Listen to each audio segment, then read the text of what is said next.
let's get to our Jubilee Fine Jewelers lesson of the week.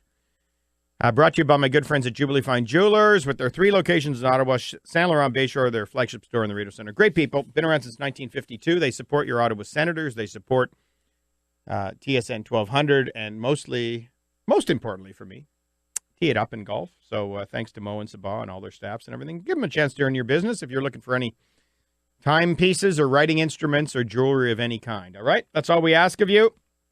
Appreciate it. Okay, let's talk chipping right now.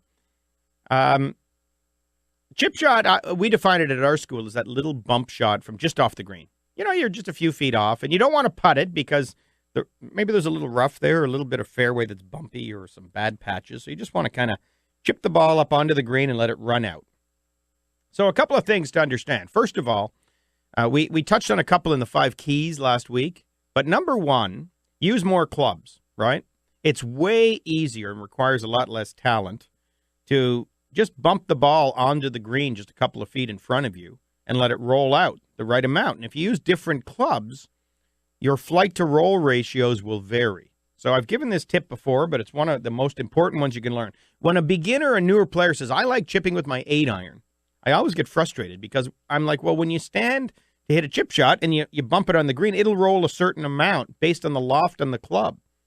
And you can't make it change how much it rolls unless you decelerate or put a different ball position and scoop the ball a bit, right? It doesn't work.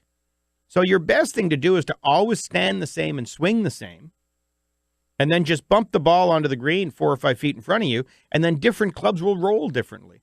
So that's the first thing to learn. Use lots of clubs when you chip, right? And if I want 1 part flight to 1 part roll, I call that a 1-to-1 ratio, obviously. I use a sand wedge. If I want a little more roll, I'd use a less lofted club, obviously, right? So if I want a 1-to-2, I use a pitching wedge.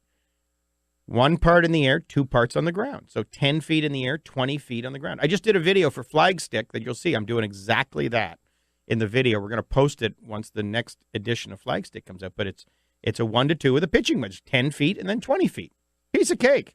And then we've got 10 feet in the air and 30 feet on the ground, a 1-to-3 ratio. That's a 9-iron. 1-to-4 ratio is an 8-iron. 1-to-5 ratio is a 7-iron. So I always use the same setup and the same little technique, and I just bump the ball just onto the green, a nice little flat spot just on the green, and then let it roll out. And by using different irons, the ball will roll a little more or less based on the loft of the iron. Now, you do have to practice a bit to figure out how hard do I have to hit this ball to land just on that little 2-foot spot, that little circle on the green. But using the different clubs takes way less talent. If I'm 30 feet off the green, or I don't want to be that far off the green. If I'm 10 feet off the green and I've got 50 feet of roll, right, a 1-to-5, that's a 7-iron for me. But if I'm 1-to-5 and I use a sand wedge, I got to land it, 25 feet onto the green. That's way more difficult than just bumping it in front of me with the 7-iron, letting it roll up.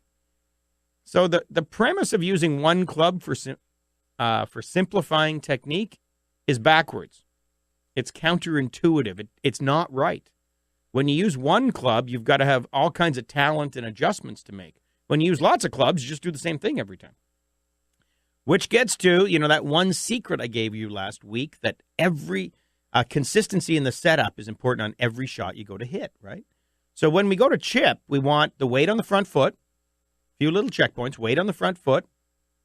Pull the front foot back a little bit, by the way, so it feels a little freer to turn through, but don't open your shoulders and your hips. Just pull the front foot back a bit. Put your weight on your front foot. Pull your front foot back a little bit. You only need to stand to it about, I'd call it armpit width. You don't need a big wide stance for this. You're barely moving. So just a little armpit width, right? Make sense? Now, we want the hands in front of the ball so the club's moving down to pinch the ball, give it a little spin, right? So one of the big problems I see here is that golfers will keep their hands by their belly button and put the ball way back behind their back foot. That's not in balance or in center. And that's not a smart thing to do. The other thing I'll see people doing is leave the ball in the middle and put the hands way forward, kind of outside their front pant pocket. Again, awkward, right? So all you need to do, golfers, is keep it in relation to your belly button. Lean on your lead leg, left leg for righty, right leg for lefty, and then put your hands about 2 inches in front of your belly button, and then put the ball about 2 inches behind the belly button. So at our school, we say you want about 4 inches. Hands in front of the ball about 4 inches, right? If it's 5, if it's 3, I don't even care. I just care it's the same every time. So you develop these ratios. And then you've got this little motion. So the motion is so simple. In the backswing, very important. I don't want your arms stiff and rigid, but basically you're just swinging the club back like a little putting stroke. You don't need to shift your weight. As a matter of fact, if you shift your weight, you're hooped. You want to keep your weight on your front foot. So just swing your arms back a little bit. Piece of cake. Swing your arms back a little bit. As far back, obviously, as you feel you have to hit it to land it on that little 2-foot circle in front of you on the green. But basically, it's just like a lag putt. You just bring the club back a little bit. Weight stays on your lead leg always. And then the move forward, you can think of it like a little forward putting stroke, but I really think that the body motion is the secret to this shot. So when I swing forward, my back knee, my right knee kicks in a little bit, and I think of turning my chest a little to the target. So I don't just stand flat-footed and putt the ball. I actually have a little bit of body motion in me.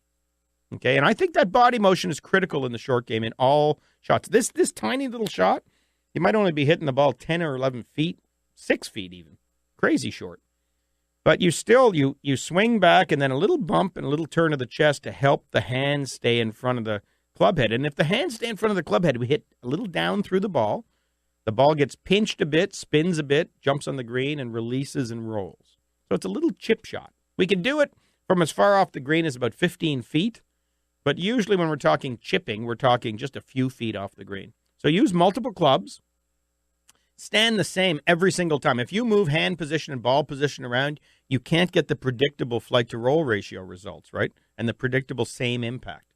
And then the stroke's real easy. We just swing the arms back, and then a little bit of chest turn and knee bump and hands in front of the ball into the back of the ball. Bump it on the green and away you go. I could teach a 6-year-old how to do it. I could teach a non-golfer to chip in 20 minutes. It's not difficult.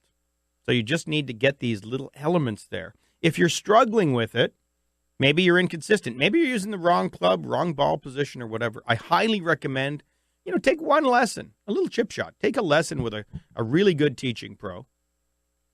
1 hour of learning how to stand, what club to use when, how to do the shot. And then for the rest of your life, you never have to take another chipping lesson because there's no advanced chipping.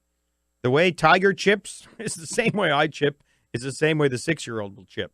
It's this little motion with a little body turn going forward and hitting down through the golf ball. Very, very simple. And dependable, right?